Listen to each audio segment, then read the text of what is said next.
बिस्मिल्लाहिर्रहमानिर्रहीम, अस्सलाम वालेकुम। बहुत बड़ी आलमी जंग ऐसा लग रहा है चंद कदमों की सिर्फ दूरी पर रह गई है। हुआ ये है कि इस वक्त रशिया ने वार्निंग जारी की है कि नेटो और पूरा यूरोप हमारे साथ तीसरी और आखिरी आलमी जंग इस वक्त छेड़ने के लिए जा रहे हैं, और ये जाहिर सी बात है, ये होना है। अब आपको ये बात समझ आई होगी कि पेंटागन के चीफ ने क्यों 800 के करीब जर्नैलों को पूरी दुनिया से बुलाकर अमेरिका में इस वक्त बुला लिया। हंगामी मीटिंग, कभी ऐसा हुआ नहीं है। अब आपको चीजें, आप डॉट्स कनेक्ट करें तो आपको समझ आएगा। यूरोपियन डिप्लोमैट्स ने रशिया को वार्निंग जारी की है कि नेटो को ऑर्डर जारी कर दिया गया है रशिया के तैयारे शूट डाउन करने के लिए। ये कोई छोटी बात नहीं है, ये आप ज़हन में रखिएगा। उन्होंने कहा कि हम रशिया के तैयारे यानी उनके जेट्स नेटो शूट डाउन करने के लिए जा रही है। उधर रशिया ने वार्न किया है कि अगर हमारा एक भी जेट, एक भी तैयारा नेटो के किसी रुकन मुल्क ने गिराने की कोशिश की या गिराया, हमारा एक भी जहाज मार गिराया, तो वर्ल्ड वॉर 3 शुरू हो जाएगी। ये आखिरी जंग छिड़ जाएगी। फिर उन्होंने कहा कि हम वार्न कर देना चाहते हैं कि किसी गलत फहमी में ना रहिएगा। अगर ये मामला हुआ तो वॉर डिक्लेयर कर देंगे, यानी उसके बाद फिर रशिया के न्यूक्लियर मिसाइल होंगे, यूरोप होगा और इन सब की होगी तबाही। ये मामला इस वक्त सामने, ये सारे का सारा मामला क्या, असल में इन्होंने इल्ज़ाम लगाया है कि रशिया ने हमारे एयर स्पेस की वायलेशन की है, अब हम उनके तैयारे मार गिराने जा रहे हैं। नेटो का कोई भी रुकन अगर तैयारे मार गिराएगा रशिया का, तो ये आप समझ ले जंग छिड़ जाएगी। फिर वो आप यूक्रेन की जंग को भूल जाएंगे, फिर जंग यूरोप की और रशिया की छिड़ जाएगी। और इन्होंने वैसे भी जंग छेड़नी है। उधर अमेरिका के अंदर एक हंगामी मीटिंग इस वक्त जारी है, और उस मीटिंग के बाद ये फैसला होगा कि आगे फर्दर लाएमल क्या करना है। नेटो के इस वक्त ममालिक की हंगामी मीटिंग जारी है, और अगले हफ्ते 800 के करीब इस वक्त जर्नैलों को, एडमिरल को पूरी दुनिया से अमेरिका के बुला लिया गया है, और उन्हें कहा है कि आप फौरी तौर पर अमेरिका पहुंचे। मामला तो हो गया काफ़ी हद तक ख़राब। आज हुआ क्या है कि मोदी ने ऐलान कर दिया है कि वो रशिया के साथ खड़ा है। उसने कहा है कि जी, रशिया हमारा एक ऐसा फ्रेंड है जो टाइम टेस्टेड फ्रेंड है, यानी उनके साथ जो पार्टनरशिप है, हमने सारा कुछ आजमा कर देखा है, इस जैसा दोस्त कोई नहीं है। तो अब आप ये ज़हन में रखिएगा कि अगर ये लड़ाई बढ़ती है, ये मामला बढ़ते हैं, तो रशिया के साथ इंडिया खड़ा रहेगा, इंडिया यूरोप के खिलाफ होगा, अमेरिका यूरोप के साथ खड़ा होगा, और ये वॉर रशिया के खिलाफ जब शुरू होगी तो आप समझिए इसमें चाइना पार्टिसिपेट करेगा। और चाइना, फिर आपने वो जंग नहीं देखी होगी, वो नज़ारा नहीं देखा होगा, वो तबाही नहीं देखी होगी जो आज से पहले नहीं हुई। ये याद रखिएगा, ये मेरी 40 ममालिक की इकट्ठी जंग छिड़ने वाली है रशिया के साथ। इकट्ठी 40 ममालिक की जंग छिड़ेगी, फिर इसमें ऑब्जर्वर भी होंगे, इसमें बाकी भी होगा। अब यहाँ अर्दोगान अपना फैसला कर लें कि उन्होंने कहाँ पर खड़े होना है, क्योंकि रशिया से जंग छिड़ी तो तुर्की को भी वो कहेंगे अटैक करो रशिया के ऊपर, और ये वर्ल्ड वॉर 3 छिड़ जाएगी। ये आप समझ लें आखिरी आलमी जंग है ये जो छिड़ने वाली है। इसके बाद कोई सूरत हाल बाकी नहीं रहेगी। फिर उसके बाद रशिया ने असल में, देखिए, ऐसा तो काम हो नहीं सकता कि ये सारे ऑब्जर्वर समेत सारे ममालिक जितने भी हैं ये जंग छेड़ दें और रशिया अकेला लड़ता रहे। चाइना की टेक्नोलॉजी वो वाली जिसमें साइबर हमले होंगे, देखिए असल में इन्होंने क्या करना है, इन्होंने साइबर हमलों पर ज़्यादा फोकस करना है। चाइना की टेक्नोलॉजी से इनके मिसाइल न चल पाए, इन पर EMP हमले हों, और उसके बाद यूरोप के चूंकि सारे ममालिक जब चढ़ दौड़ेंगे तो सीधी सी बात है उसमें एक मामला सामने आएगा, न्यूक्लियर वॉर। रशिया ने इस बात का इंतजार ही नहीं करना, उसे न्यूक्लियर मार देना है, क्योंकि उसने कहा था कि अगर हम पर लड़ाई होगी और रशिया को नुकसान पहुंचाने की कोशिश की, हमारे वजूद को खतरा हुआ तो वॉर है। फिर इसके बाद कोई सूरत हाल नहीं। अब आज जो धमकी दे दी है उन्होंने, रशिया ने, वो बड़ी क्लियर सूरत हाल पैदा हो गई है कि आप फैसला कर ले आप कहाँ पर खड़े हैं। यानी यूरोप ने 1 बाय 1 मरना ही, इकट्ठा मरना है।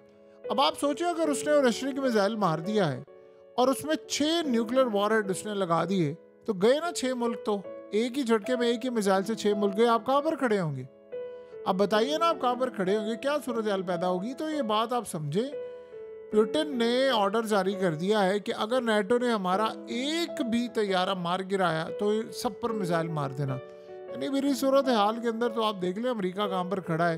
आपको पता है कि अमेरिका ने कल पुतिन को पेपर टाइगर कहा है, उसने कहा ये कागजी शेर है। यानी आप अंदाजा करें यही पुतिन है जिसने कहा यूरोप को, बल्कि ज़ेलेंस्की को भी ये बात कही कि रशिया एक ऐसा मुल्क है जिन्होंने नेपोलियन को शिकस्त दी है, जिन्होंने दूसरी जंग अजीम में शिकस्त दी है, ये किया वो किया, ये कभी हार नहीं मानने वाले और यूक्रेन कभी ये जंग नहीं जीतेगा। आफ्टर ऑल आप देख लें कि सबको इस वक्त लाकर बिठा दिया है ना इन्होंने एक ऐसी जंग के करीब। अब तो सोच लें अब मामला कहाँ तक आ गया। पहले तो ये था कि नेटो यूक्रेन को, अब आप यानी इस बात को थोड़ा समझे, पहले ये था कि यूक्रेन नेटो में शामिल नहीं होगी, यहाँ तक मामला था। अब मामला डिफरेंट है, अब यूक्रेन वाला मामला नहीं है। अब नेटो ने कहा है कि हम रशिया का जेट गिराने जा रहे हैं। उन्होंने कहा अगर आपने जेट गिराया तो ये वर्ल्ड वॉर 3 हो जाएगी, फिर ये वॉर डिक्लेयर हो जाएगी। अब वो मामला बहुत पीछे चले गए हैं कि आप ऐसा काम करेंगे, आप यूक्रेन को शामिल करेंगे, आप ये करेंगे वो करेंगे। अब वो देखिए ज़ेलेंस्की क्या चाह रहा था कि किसी तरह कोई ऐसी लड़ाई हो जाए जिस लड़ाई के अंदर सारे मारे जाएं। और वो कैसे होगी लड़ाई, वो नेटो की लड़ाई होगी।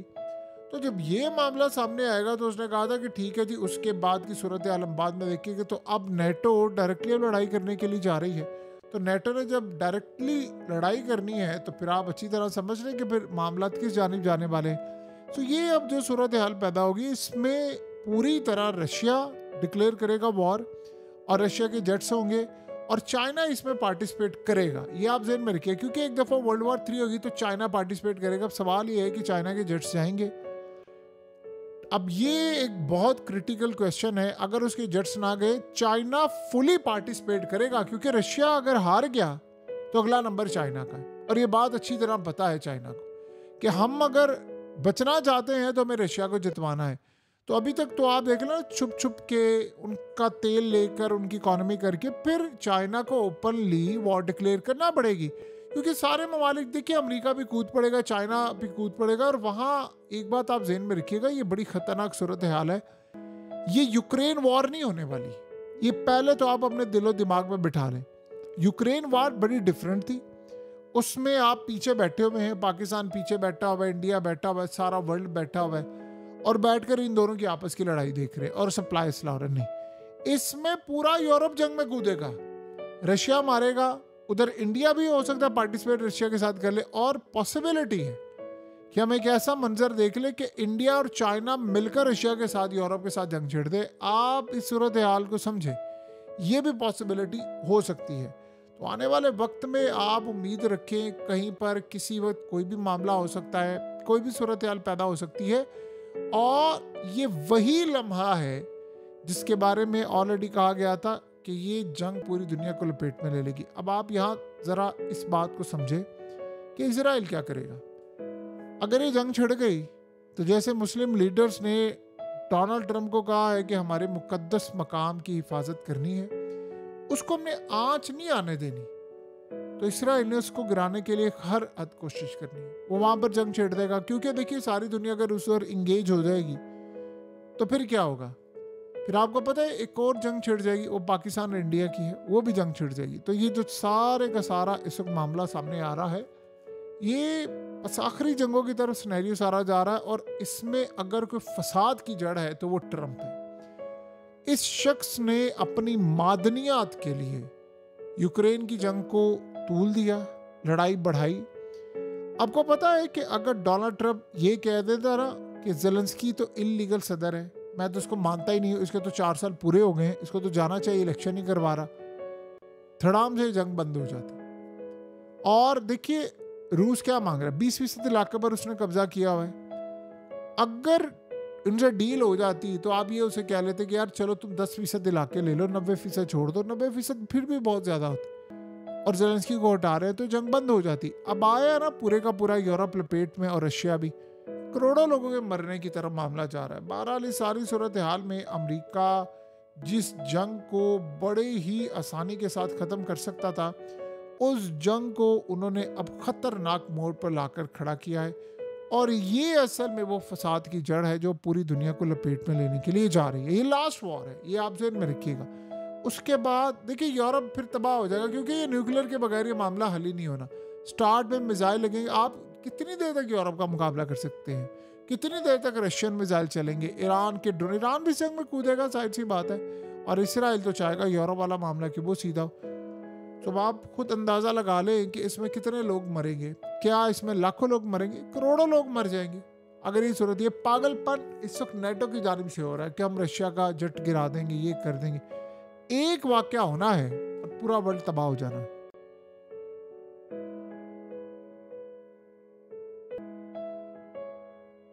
हकीकत टीवी को सब्सक्राइब करना मत भूलें, वीडियो को लाइक करें, शेयर करें और कमेंट सेक्शन में अपनी राय का इजहार ज़रूर करें।